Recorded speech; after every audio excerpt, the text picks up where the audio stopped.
गम recession यानी कि मसूड़े का नीचे चला जाना। अगर आपके मसूड़े नीचे जा रहे हैं, गम अपनी जगह से हट रहे हैं, इसका मतलब आपको रिसेंडिंग गम की प्रॉब्लम है। इसके बहुत सारे रीज़न होते हैं जिसकी वजह से मसूड़े हैं वो अपनी जगह छोड़ के हटने लग जाते हैं। ऊपर वाले मसूड़े ऊपर की तरफ चले जाते हैं, नीचे वाले मसूड़े नीचे की तरफ आ जाते हैं। और कुछ दिनों के बाद अगर ये अनट्रीटेड रहते हैं तो दांत है वो अपनी जगह से हिलने शुरू हो जाते हैं। ये जो गम रिसेशन की प्रॉब्लम है ये काफ़ी आम प्रॉब्लम है आजकल के लाइफस्टाइल में। अगर आप लोगों के भी गम रिसेशन की प्रॉब्लम है तो आज के इस वीडियो में मैं आपको एक बहुत ही बेहतरीन घरेलू नुस्खा बताने जा रही हूँ जिससे आप रिसेंडिंग गम की प्रॉब्लम तो ठीक कर ही सकते हो, साथ ही साथ आप मसूड़े से रिलेटेड दूसरी जो प्रॉब्लम्स होती है जैसे कि पायरिया की प्रॉब्लम है, मसूड़े से खून आने की प्रॉब्लम है, मसूड़े में सूजन और पस है, उनको भी आप दूर कर सकते हो। तो मैं हूं डॉक्टर पूनम और आप देख रहे हो smile openly with doctor Poonam. Video शुरू करने से पहले अगर अभी तक आप लोगों ने चैनल सब्सक्राइब नहीं किया है तो प्लीज़ सब्सक्राइब कर दीजिएगा। बेल आइकन को प्रेस करना बिल्कुल ना भूलिएगा ताकि आपको न्यू वीडियोस के नोटिफिकेशंस मिलती रहे। तो चलिए शुरू करते हैं आज का टॉपिक, गम रिसेशन, मसूड़े के नीचे जाना। इसके क्या कारण हो सकते हैं? अगर आपका ओरल हाइजीन पुअर है यानी कि अच्छे से आप अपने दांतों की, मुंह की सफाई नहीं रखते हो तो आपके गम रिसेशन की प्रॉब्लम हो सकती है।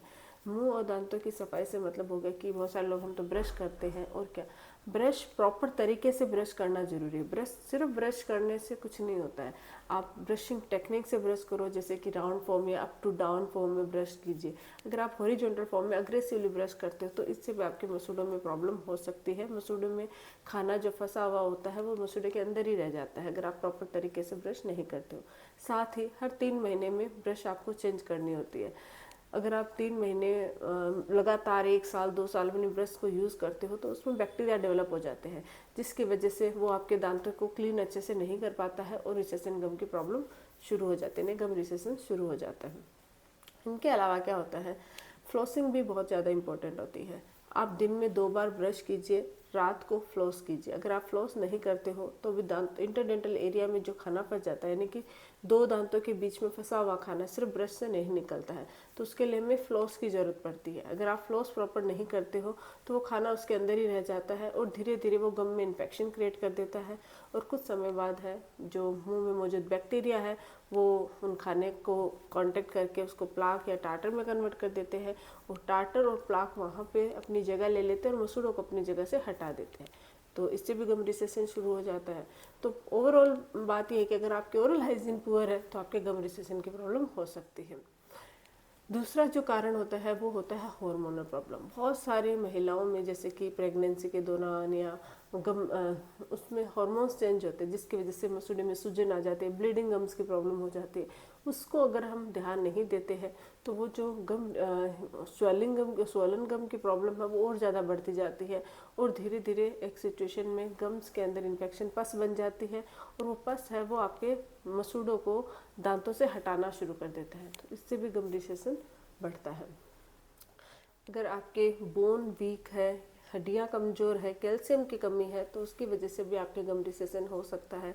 अग्रेसिवली अगर आप अपने टीथ को ब्रश करते हो, गलत तरीके से ब्रश करते हो तो इससे भी मसूड़े टूट जाते हैं। अगर आपको कोई सिस्टमिक डिजीज या लॉन्ग टर्म मेडिसिन पे हो तो उसके भी कुछ साइड इफ़ेक्ट्स होते हैं जो गम्स पे इफ़ेक्ट करते हैं और मसूड़े में प्रॉब्लम शुरू कर देते हैं जिससे पायरिया या फिर पेरियोडोंटाइटिस हो जाता है। गम रिसेशन भी उससे बढ़ने लग जाता है। अब चाहे कारण जो भी हो, अगर आपके मसूड़े में इन्फेक्शन हो गया है, गम रिसेशन हो गया है तो इसको आप कैसे ठीक कर सकते हो उसके बारे में जानते हैं। सबसे पहले ही मैं आपको एक चीज़ अच्छे से क्लियर कर देना चाहती हूँ कि अगर आप ये सोच रहे हो कि आपके मसूड़े एकदम से हट गए हैं, मतलब काफ़ी हद तक हट गए हैं, दांत लंबे दिखने लग गए हैं, जड़ें दिखने लग गई हैं और आप जो होम रेमेडीज़ है या कोई भी डेंटल ट्रीटमेंट करवा के अपने मसूड़े को फिर से पहले जैसा कर सकते हैं, तो ऐसा बिल्कुल भी नहीं है। आप चाहे कोई भी होम रेमेडीज़ अपना लो, चाहे डेंटल ट्रीटमेंट्स में भी कुछ सर्जरियों के छोड़ के अगर नॉर्मल आप डेंटल ट्रीटमेंट भी करवाते हो तो उससे भी मसूड़े अपनी जगह पे फिर से नहीं आते हैं। लेकिन हाँ, अगर आपके मसूड़े मतलब मसूड़े हट गए तो जहाँ है वहीं स्टॉप हो जाएंगे और ज़्यादा वो हटना नहीं, मतलब आपके जहाँ पे है वहीं रह जाएंगे और ज़्यादा ख़राब नहीं होंगे। तो होम रेमेडीज या जो मैं आपको घरेलू तरीके बता रही हूँ, इससे आप अपने मसूड़ों को नीचे जाने से रोक सकते हो, वहीं स्टॉप कर सकते हो, जिससे आपके दांत है वो हिलना बंद हो जाएंगे, दांत है वो वापस से स्ट्रेंथ हो जाए, मतलब उनमें मजबूती आ जाएगी, तो वो आपके दांत उम्र समय से पहले निकलेंगे नहीं, और बाद में जो मसूड़े बचे हुए हैं उनको वो प्रोटेक्ट कर पाएंगे, और जो मसूड़े बच गए हैं उनको अगर आप केयर करोगे तो आगे चल के आपको और प्रॉब्लम नहीं आएगी। तो कहने का मतलब ये है, बहुत सारे लोगों को ये भ्रम रहता है कि अगर हम ये ट्रीटमेंट करवाएंगे या फिर हम ये होम रेमेडीज़ कराएंगे तो फिर से गम है वो अपनी जगह पे आ जाएंगे। तो ऐसा नहीं है, ये एक बड़ी मिथ है। तो आपको रियलिटी की तरफ जाना चाहिए कि जहाँ है मसूड़े वहीं स्टॉप हो जाएंगे, बढ़ेंगे नहीं। तो अब हमें हमारे मसूड़ों को, दांतों को बचाना है, तो इसके लिए जो होम रेमेडीज़ मैं बता रही हूँ उसको आपको टोटली नियमित, मतलब कुछ दिनों तक रेगुलर करना है, उसको स्किप मत कीजिएगा। ध्यान से अगर कुछ चीज़ों का ध्यान रखोगे, ये होम रेमेडीज़ भी करते रहोगे, साथ ही साथ मैं आपको कुछ टिप्स भी बताने वाली हूँ जिनकी मदद से आप अपने मसूड़ों को हमेशा के लिए ठीक भी कर सकते हैं। तो चलिए, सबसे पहले तो जो होम रेमेडी है उसमें हमें चाहिए नीम का पत्ता। नीम के पत्तियों में antibacterial, anti inflammatory property पाई जाती है। पुराने ज़माने की बात करें तो नीम का ही दांतुन किया जाता था। एक्चुअली आपके मसूड़े और दांतों को मजबूत करने का काम करता है। ये आपके ब्लीडिंग गम्स की प्रॉब्लम है उसको भी रोकता है, पस बनने से भी आपके दांतों को रोकता है, पायरिया की प्रॉब्लम ठीक करने में भी मदद करता है। तो नीम हमारे दांतों के लिए फ़ायदेमंद होता है। आपको क्या करना है, ताज़ा नीम की पत्तियाँ लेके आनी है और उसको पीस कर उसका पेस्ट बना लेना है। अब उस पेस्ट के अंदर आपको थोड़ा सा हल्दी पाउडर, चुटकी भर हल्दी पाउडर ऐड कर देना है और थोड़ा सा नमक ऐड कर देना है, और 1 चम्मच या आधा चम्मच जितना आप क्वांटिटी में बना रहे हो नारियल का तेल ऐड कर देना है। अब इन सबको अच्छे से मिक्स कर लीजिए। मिक्स करने के बाद अपने गम्स पे अच्छे से लगा के छोड़ दीजिए, और ये आपको कम से कम 10 to 15 मिनट तक, नीम थोड़ा का जो टेस्ट होता है वो काफ़ी कड़वा होता है, तो 10 to 15 मिनट थोड़ा बियर करना मुश्किल हो सकता है, लेकिन आप कोशिश कीजिए कि जितनी देर आप रख सकते हो उतनी देर आप नीम का ये जो पेस्ट है वो अपने गम्स पे लगा के रखिए।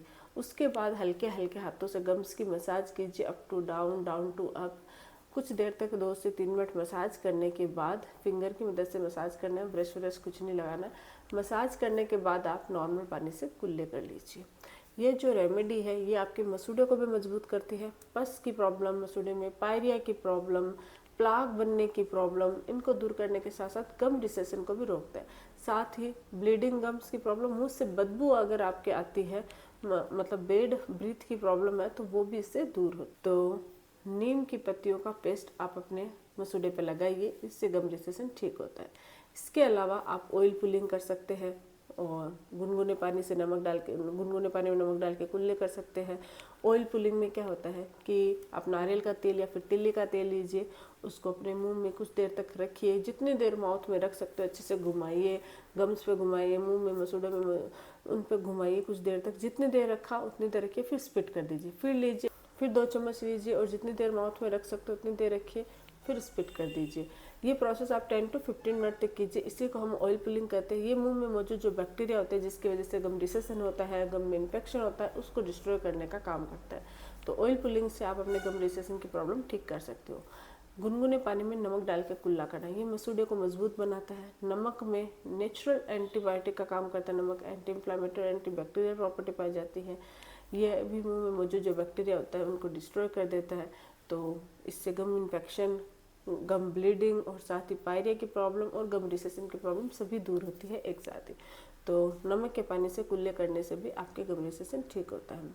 इसके अलावा आप अमरूद की पत्तियों का माउथ वॉश बना सकते हो। आपको क्या करना है, ताज़ा अमरूद की पत्तियाँ लेनी है, उसको गर्म करके, उसको एक पैन में पानी में गर्म कर ली, उबाल लीजिए। कुछ देर तक उबालने के बाद उस पानी को छान कर उसमें 1 चम्मच नमक डाल के उससे कुल्ले कीजिए। इससे भी आपके मसूड़ों में इन्फेक्शन, मसूड़े में अगर दर्द है, पस बन रही है, दांतों में दर्द है, क्योंकि इसमें एनर्जेसिक प्रॉपर्टी भी पाई जाती है एंटीबैक्टीरियल और एंटी इन्फ्लामेटरी के साथ साथ, तो इससे भी आप अपने मसूड़ों को मजबूत कर सकते हो, गम रिसेशन की प्रॉब्लम को दूर कर सकते हो। लहसुन का पेस्ट भी एक काफ़ी फ़ायदेमंद चीज़ होती है। अगर आप लहसुन का पेस्ट का इस्तेमाल करते हैं, 2 या 3 कलियों को पीस कर पेस्ट बना लीजिए, उसमें थोड़ा सा हल्दी और नमक डाल के अपने गम्स पे अप्लाई करके 10 मिनट तक छोड़ दीजिए, फिर आप नॉर्मल पानी से कुल्ले कर लीजिए। इससे भी गम रिसेशन ठीक होते हैं, दांतों और मसूड़े में मजबूती आती है। तो ये जो तरीका मैंने बताया है, जो होम रेमेडीज़ बताई है, इनको अगर आप रेगुलरली करते हो तो इससे आपके गम रिसेशन ठीक होते, पायरिया की प्रॉब्लम ठीक होते हैं, मसूड़े में इन्फेक्शन, पस बनना, ये सब ठीक होते हैं। तो इस होम रेमेडी से आप ठीक कर सकते हो। अब ये है कि अगर आप डेंटिस्ट के पास इसके मतलब बहुत सारे लोग होते हैं जो होम रेमेडीज नहीं करना चाहते हैं और डेंटिस्ट के पास जाते हैं, तो डेंटिस्ट इसका क्या इलाज करते हैं। अगर आप डेंटिस्ट के पास जाओगे तो आपकी स्केलिंग और डीप क्लीनिंग की जाएगी। डीप क्लीनिंग दांतों और मसूड़ों से जितने भी पस बननी है, अंदर मसूड़े के अंदर इन्फेक्शन है, उसको निकाल दिया जाता है, मसूड़े की पस निकाल दी जाती है, तो जिससे दांत प्लाक और टाटा निकाल दिया जाता है, जिससे क्या होता है कि आपके जो मसूड़े हैं वो दांतों पे अच्छे से चिपक जाते हैं। फिर से कोई भी टार्टर या कोई भी फूड लॉजमेंट मसूड़े के अंदर या दांतों के अंदर नहीं रहता है, तो आपके दांत हैं वो मजबूती से मसूड़े से पकड़ लिए जाते हैं। तो इससे क्या होता है कि गम रिसेशन वही स्टॉप हो जाता है। तो भी होते हैं, कुछ सर्जरीज भी होते हैं जैसे कि गम ग्राफ्टिंग हो गई, उससे हम मसूड़े को फिर से अपनी जगह पे लाने की कोशिश करते हैं, लेकिन वो विलिंग पे होता है एडवांस। अगर बहुत सारे लोगों की बहुत ज़्यादा प्रॉब्लम्स होती है तो उस कंडीशन में हम लोग ये सब करते हैं। इन सब के अलावा अपनी ओरल हाइजीन को मेंटेन रखना बहुत ज़्यादा ज़रूरी है। रात को सोने से पहले ब्रश, फ्लोसिंग, हेल्दी फूड, जितना भी आप कार्ब्स खाते हो या फिर जंक फूड्स खाते हो उनको अवॉइड कीजिए। चॉकलेट्स या मीठा जब भी खाते हो तुरंत कुल्ला या ब्रश कीजिए।